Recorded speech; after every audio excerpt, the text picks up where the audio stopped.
I ain't even gonna lie.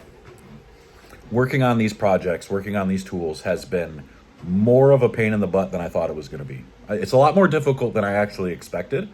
And that's okay. Like, I'm actually having a lot of fun with it. It's taking me away from some of the other stuff that I'm trying to accomplish and do, but these things are really big. I think they're going to be really big for bowling, really big for bowlers, for people to get better, for coaches to help coaching, all these different things.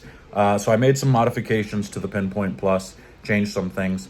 Hey, anybody that, I always keep hearing people, because I do use AI a lot. Like, AI is helping a lot with the coding and programming of this, but I hear a lot of people say, well, AI is only as smart as the input you give it, and that's just not entirely true. There's so many cases where AI likes to kind of inject its own ideas and start adding and removing things that you never told it to add or remove in the code.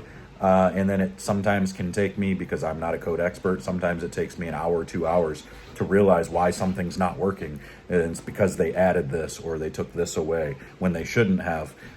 So I'm getting better with it. I'm getting a little quicker and starting to recognize some issues. But yeah, AI is just, it's got a mind of its own sometimes and likes to change things. So especially if you've got like an interface, like my GUI, my user interface is the way I like it and how I want it. And it keeps trying to change it and move things and I keep having to tell it, put it back the way it was. I didn't tell you to do that. And then it'll put it back. And then the next time we change something in the code that has to do with the logic of speed tracking or board tracking, then we'll change the GUI again. And I'm like, stop doing that. But anyway, so I've got a working prototype here. I'm going to test it out real quick in the house. I'm going to give you a quick demonstration of how it works and what it looks like. And then we'll take it to the bowling center and we'll do a live full version. Well, not live, but I'm going to do a full test there, roll it down a ramp to kind of get consistent speeds so we can see and make sure it's the same over and over again, at least really close within a point. I want it to be within 0.1, 0.2 miles an hour. And I understand we'd like it to be more accurate than that, but really to get what you're trying to get out of this, you just need to be close. You need to at least understand, okay, I wasn't a half a mile an hour too fast or too slow or whatever it may be. So here, check this out. Let's take a look. All right, so as you can see, made some adjustments to this. We had to add an adapter here to get it to about a foot apart from each other, the two sensors. But this is the way she's going to come. You're going to be able to just connect that adapter right there. All the sensors already connected. You'll be good to go. You'll calibrate, which I already did.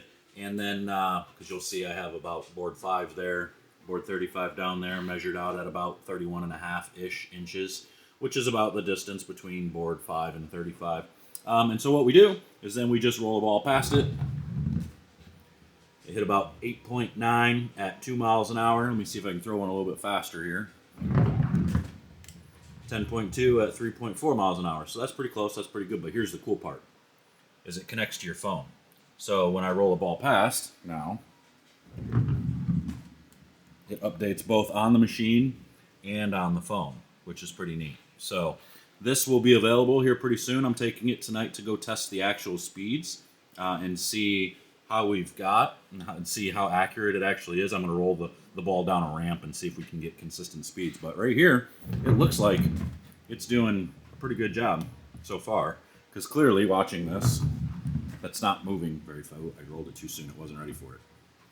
Clearly watching this, I'm not rolling it very fast, maybe about 3 miles an hour. So that seems to be pretty accurate. We'll go give it a test, and then I'll let you know how it goes. So we are working. We are working diligently to get this product off the ground. I really am excited for it. It's more expensive than I had expected. As I keep trying to make it more accurate and a better product, it is getting more expensive. So just a heads up, this initial version that's going to give you speed and board number with the Bluetooth connection to your phone or iPad or TV or whatever it is you want to use, the initial version is going to be somewhere between $500 and $600. Now, that seems expensive, and I'm not trying to validate necessarily, but I do want you to know that the goal in the pricing is to keep them cheaper than products that are relative. So like you guys know the other product that's out there that only tells you the board, and that one was $750. So I'm adding things to make it better and much better at that, and still going to make it much less expensive. So just keep that in mind. The second version will have cameras added up to it. So I'll be working on that one as soon as this one's done. But this one, the second version is going to be more of like a coaching tool for physical games. So you can see the front side of the bowler, plus you can see the ball going through the pins, and you can see what board it hit and all that cool stuff. So that one's going to be a little bit more expensive because obviously we're adding 2 cameras to it. So and cameras aren't exactly cheap. They are ones that you're going to be able to manually focus and manually zoom in on the bowler and on the pins or whatever you want it faced. So I am using better cameras for those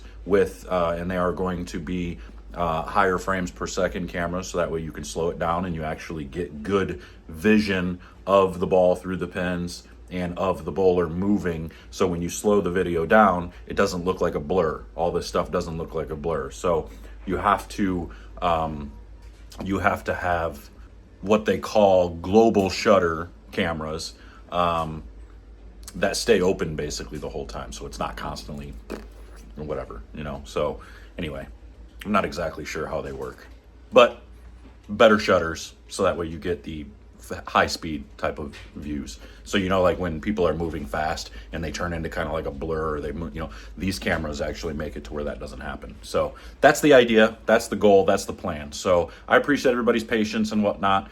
From the time frame right now, it's not looking like I'm really disappointed. I will have pre-orders up before Christmas, so for those of you that want to buy these for people for a Christmas present, we'll have the orders up for Christmas, so you can maybe I'll make like a something you can download that says, hey, Merry Christmas, I bought you this. It's not going to be here till after Christmas, but I bought you this anyway, type of thing. I really, I'm so sorry. I wanted to get these out before Christmas, but I would have to ship them that first week of November. And if we sell too many of them right away, I can't guarantee they'll get to you before Christmas. And that's my issue. I don't want to promise something that I can't necessarily deliver. So, hopefully maybe by the new year at least, or the first couple of weeks of the new year, we'll get them out and get them to you guys as soon as possible. But pray for me that this testing goes well tonight and that we're good there, and then we can start locking everything down and start getting everything in the works to start taking pre-orders. So I appreciate all the patience. I appreciate everybody's support. I love y'all, and we'll see you guys later.